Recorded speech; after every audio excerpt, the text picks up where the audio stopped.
मौजूद है, तो क्यों आउटसोर्स करना चाहते हैं? ये आपकी जिम्मेदारी है। एक और गलती आप ये करने जा रहे हैं कि ये आपकी जिम्मेदारी है।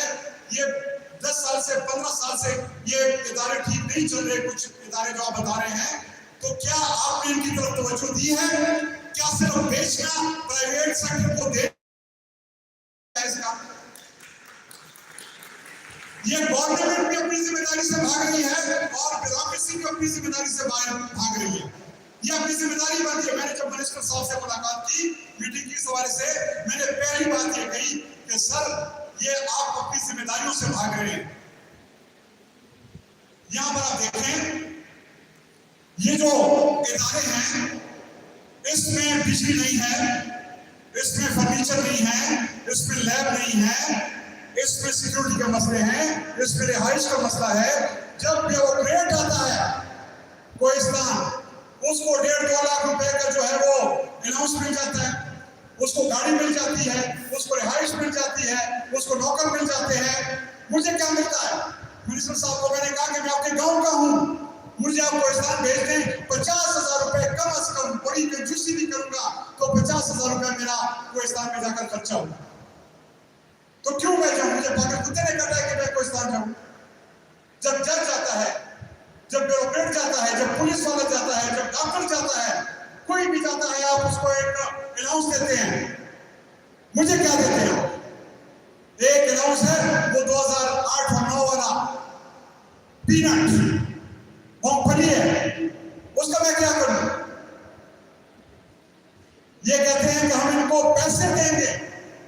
अब मैं लॉजिकल, मैंने जो काम किया है मेरी टीम ने, लॉजिकल बात अब उसको बताऊं ताकि आप सब लोग इसको समझें दलील के साथ। जिन कॉलेजेस को आप आउटसोर्स करने जा रहे हैं उसमें इनका इरादा है कि हम 60,000 रुपया पर बच्चा बच्ची उस प्राइवेट ऑनर को देंगे पर ईयर एनुअली। और फिर उन्होंने बजट जो है, जिस तरह आप देखें बजट जब बनता है किसी भी कॉलेज का तो वो पूरे साल का बजट बनता है और जो उसकी सेक्शन पोस्टें होती हैं उसकी बुनियाद पर बनता है और जो उसको गवर्नमेंट मुख्तलिफ चीजें देती है। तो फर्ज करें पटन का 20 करोड़ रुपए का बजट है, पटन कॉलेज का 10 का। अब देखें आदाद शुमार का हेर फेर देखें।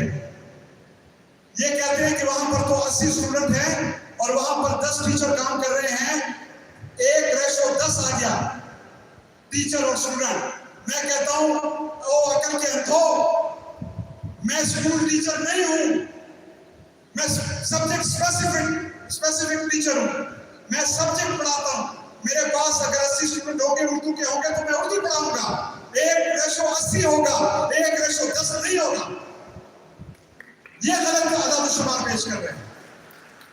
फिर कह रहे हैं कि 24 करोड़ रुपए इसका बजट है कोहिस्तान 10 कॉलेज का। ये 24 करोड़ रुपए उसको उस वक्त मिलेंगे जब इसकी फुल स्ट्रेंथ होगी, जब आप इसको मुकम्मल सारी चीजें देंगे। ये 10 लोग या 8 लोग जब हैं तो इसका 10 करोड़ रुपए बजट होगा। 15 या 14 करोड़ रुपए आपको इसमें वापस मिल रहे हैं। आपको पता होना चाहिए, इन्होंने 1 बिलियन का अंदाजा लगाया है कि हम 1 बिलियन इससे बचत कर लेंगे जब इन कॉलेजों को आउटसोर्स कर लेंगे। 1 बिलियन अगर ये आउटसोर्स में इनको फायदा है तो 5.5 अरब 5.5 बिलियन हमने इनको इस मरतबा, ये जो हमारे 3,200 की जो असामियां खाली हैं और जो क्लास 4 की और जो एडमिनिस्ट्रेटिव स्टाफ की, 5.5 अरब रुपए हमने इनको सरेंडर किए हैं, वापस किए हैं। ये आप उस वक्त कहें जब आप पूरी स्ट्रेंथ के साथ हो, जब आप पूरे पैसे इनको दे रहे हो, आपके पास कोई पैसा वापस ना आ रहा हो। फिर अगर आप जो है वो कहें कि हमें नुकसान हो रहा है तो फिर हम सोच सकते हैं इस बात पर। लेकिन जब मेरे 5.5 अरब रुपए आपके पास आ रहे हैं और आप 1 अरब की बात कर रहे हैं कि हमें इससे फायदा होगा, तो ये जो है ये काबिल कबूल बात नहीं है। दूसरी बात ये कह रहे हैं कि हम कॉलेज असातिज़ा को कुछ नहीं कहेंगे, आपका तो कोई मसला ही नहीं है। कैसे नहीं कहोगे? ये जो 1 बिलियन तुम कह रहे हो कि ये हमें बचत होगी, तो ये किस वजह से बचत होगी? ये इस वजह से बचत होगी कि जब मेरी पोस्ट आप खत्म